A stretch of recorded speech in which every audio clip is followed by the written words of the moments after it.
Jaki ślicznie. Nie bój się. Cześć. Cześć. Gdzie ją Jeśli coś będzie szło do piekarnika?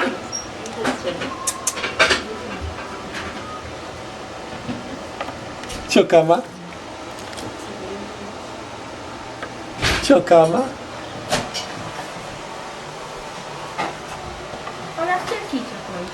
Ona chyba chce tu iść, tam gdzie są wszyscy. Myślę, że do niego doszło. Tak, tak. Radek, chodź tu.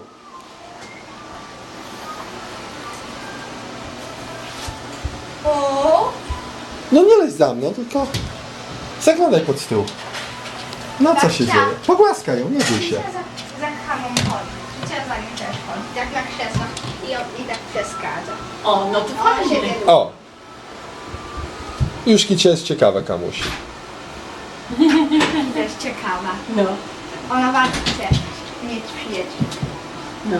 Kamusia by tam wlazła. Co, Kamciu? I się położyła. A ty, Raduś, się nie bój, kamusi, pogłaskaj ją. Ja się ją nie boję. No. Chyba ma. Nie, chleb do zadania. Co żarcie?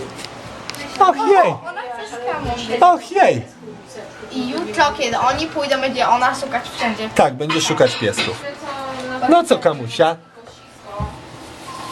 Może ona talerzyk ładnie. Nie bój się. Ona do nie wiem, do kamy jest. Ona ją lubi. Tak. Co? Tylko po minucie. Te łóżka. Ja mogę tak zrobić, to jest tańcowanie. I czego mi psy? Ciokamutka. Ona wprawiłam właśnie te tam No co? kupiłam to razy 2, bo tam było na 4, na 6. Ach, Nie, 6. ciokama. Ona za kicie Cio? łazi. Ty żygutku mały?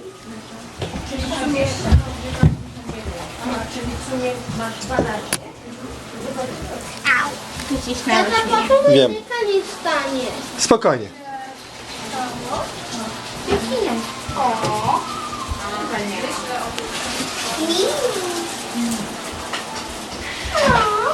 Nie bój się. Nie bój się. Aj, ty jesteś śmieszny piesek. Potem wiesz, i tak się wypije to wszystko, nic nie zostanie. Ona chce kicie wypić. A wy macie jakieś lampki winkowe, czy nie macie? Takie małe szklanki. Takie szklanki winkowe. Ale te Te wysoko? Nie, nie, nie. O te? Tak. Osi. Co, Kamcia i Zincia? Co, grubaski? Co, grubaśku? Ciaska ma idzie. A tu trzeba pociągnąć. Co, mój grubasku? Tak. Tata, Tak? idź pani do położyć kokosą.